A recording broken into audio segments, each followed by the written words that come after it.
जय श्री कृष्णा मित्रों, प्रेम प्रणाम। मैं देव स्वरूप शास्त्री स्वागत करता हूं आपका आपके इस चैनल नाड़ी ज्योतिष में।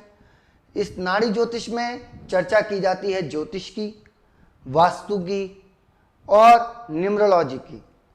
ज्योतिष, वास्तु और न्यूमरोलॉजी के द्वारा कैसे अपने जीवन को बदला जा सकता है। आज के इस विषय में, क्योंकि हमारा विषय है चर्चा का, जितनी चर्चा अधिक होगी, जितने रिसर्चेस होंगे, उतना ही डेवलपमेंट किसी भी सब्जेक्ट में होता है।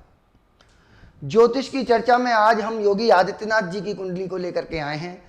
उसका कारण है कि आने वाले कुछ महीनों में आपको देखने को मिलेगा, उत्तर प्रदेश में चुनाव होने जा रहे हैं। कौन मुख्यमंत्री बनेगा? क्या योगी आदित्यनाथ जी मुख्यमंत्री बन पाएंगे? कुछ ऐसी ही चर्चा आज हम करने वाले हैं। तो योगी आदित्यनाथ जी की कुंडली मुझे मिली कहाँ से नहीं मिली, या कैसे मैंने उनके डेट ऑफ बर्थ और टाइम ऑफ बर्थ को निकाला, ये चर्चा का विषय नहीं है।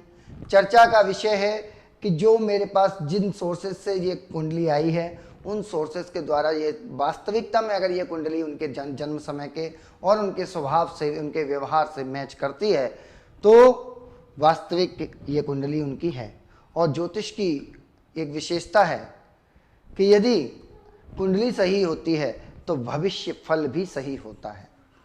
और ज्योतिष के अनुसार आप अपने जीवन को और दूसरे के जीवन को बदल सकते हैं।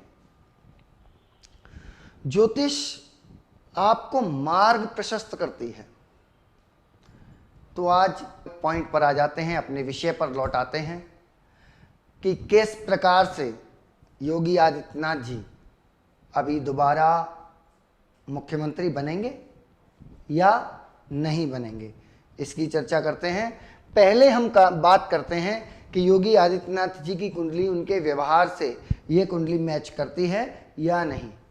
तो योगी आदित्यनाथ जी की 5 जून 1972 10:54 का ये समय मुझे मिला है। सिंह लग्न की कुंडली।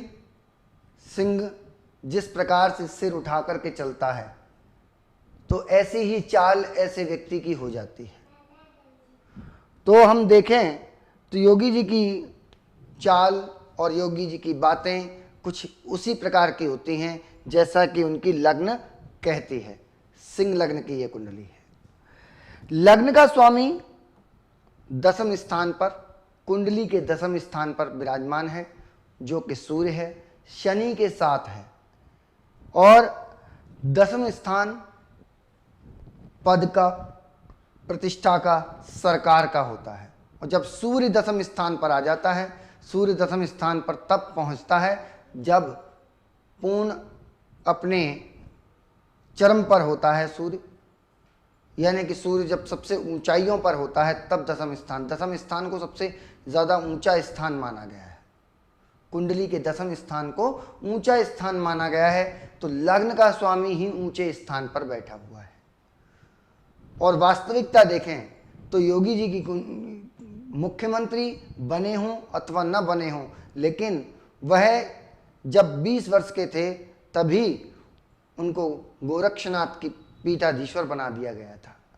तो सबसे ऊंचा स्थान, और वैसे भी सन्यासी का स्थान सबसे ऊंचा स्थान कहा गया है।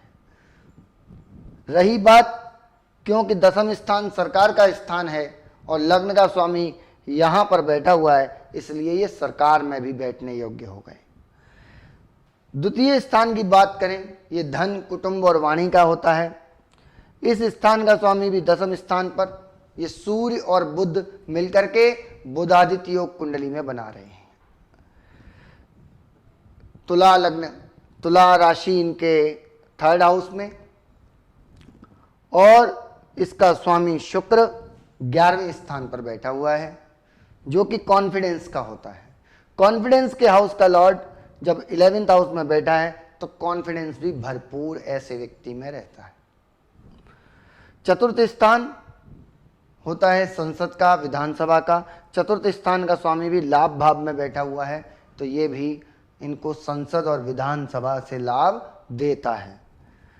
पंचम स्थान का स्वामी पंचम में ही बैठा हुआ है, जो कि विद्या, बुद्धि और संतान का होता है। बृहस्पति यहाँ पर विराजमान है, इसलिए संतान आदि से संबंधित इनको सुख नहीं है। परंतु बृहस्पति यहाँ बैठ करके व्यक्ति को तेजवान बनाता है और विद्यावान बनाता है। बृहस्पति वक्री हो गया तो थोड़े से लेट कार्य कराता है। यहाँ राहु षष्ठम स्थान पर रोग ऋण और शत्रु के स्थान पर, तो रोग ऋण और शत्रुओं को समाप्त कर देता है। सप्तम स्थान पर चंद्रमा इनके विरोधियों को शक्तिहीन बनाता है, क्योंकि 12वें स्थान का स्वामी सप्तम स्थान पर बैठा हुआ है, इसलिए पत्नी के सुख को तो समाप्त करता ही है, बाकी जो सामने जो व्यक्ति है उन विरोधियों को भी चंद्रमा शांत कर रहा है। अगर हम बात करें अष्टम स्थान की, अष्टम स्थान गुप्त और गहराई का, गुप्त विद्याओं का। अष्टम स्थान का स्वामी बृहस्पति विद्या के ही स्थान पर बैठा हुआ है, तो इनको गुप्त रहस्यमयी विद्याओं का ज्ञान भी हो सकता है, ऐसा कुंडली में योग है, क्योंकि अष्टम स्थान का स्वामी पंचम स्थान से संबंध बना रहा है। कुंडली में नवम भाव का स्वामी मंगल अपने से तीसरे घर में बैठा हुआ है, भाग्य स्थान का स्वामी अपने से थर्ड हाउस में और कुंडली के 11वें घर में बैठा हुआ है, तो ये इनको भाग्यवान बनाता है।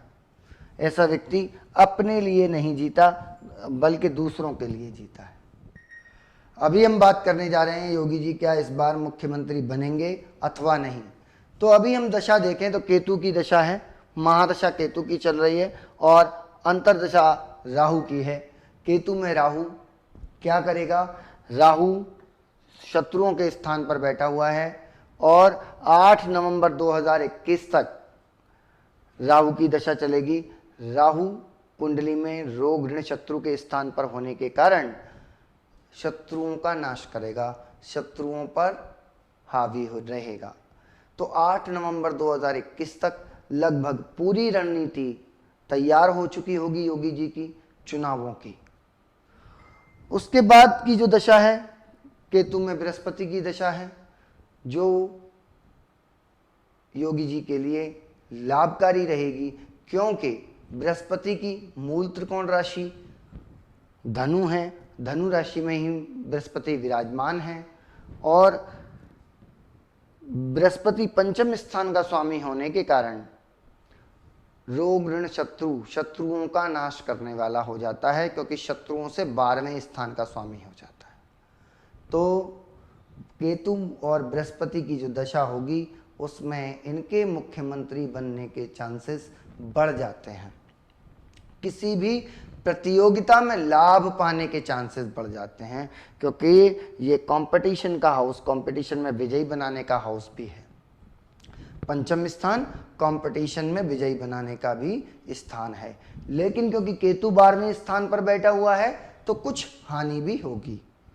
तो ये आवश्यक नहीं कि पहले जितनी सीटें लेकर के आए थे योगी जी उतनी ही सीटों से विजयी होंगे, कुछ सीटें इनकी कम रह सकती हैं, कारण केतु 12वें स्थान पर है और केतु 12वें, परंतु जीतने के योग क्यों दिख रहे हैं, बृहस्पति पंचम स्थान का स्वामी और पंचम में ही विराजमान है और शत्रुओं का नुकसान इसमें बृहस्पति दिखा रहा है, इसलिए इनको। और दूसरी बात, सप्तम स्थान से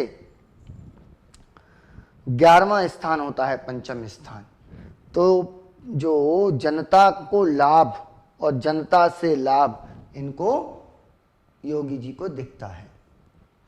जनता को भी लाभ होगा और जनता से योगी जी को भी लाभ होगा, इसलिए योगी जी के मुख्यमंत्री बनने के जो चांसेस हैं वह बढ़ जाते हैं कुंडली के अनुसार।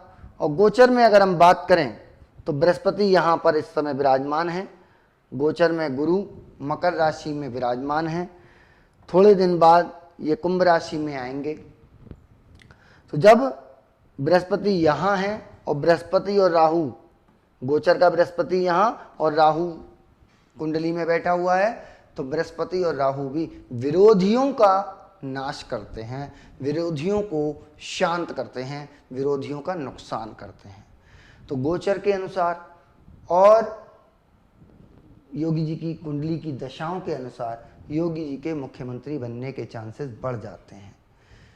इसी प्रकार आगे की वीडियो, आगे की श्रृंखला में हम चर्चा करेंगे अखिलेश यादव जी की कुंडली में कि क्या वह मुख्यमंत्री बन पाएंगे, या और भी नेताओं की कुंडलियां मैं इसी प्रकार लेकर के आता रहूँगा, कुछ चर्चाएं करते रहेंगे। यदि आपको इस वीडियो में कोई कमी नज़र आती है या आपको ज्योतिष से रिलेटेड कोई शंका उत्पन्न होती है तो आप कमेंट बॉक्स में लिख सकते हैं। इसी के साथ अपनी वीडियो को यहीं पर समाप्त करना चाहूँगा। जय कृष्ण काली, प्रेम प्रणाम।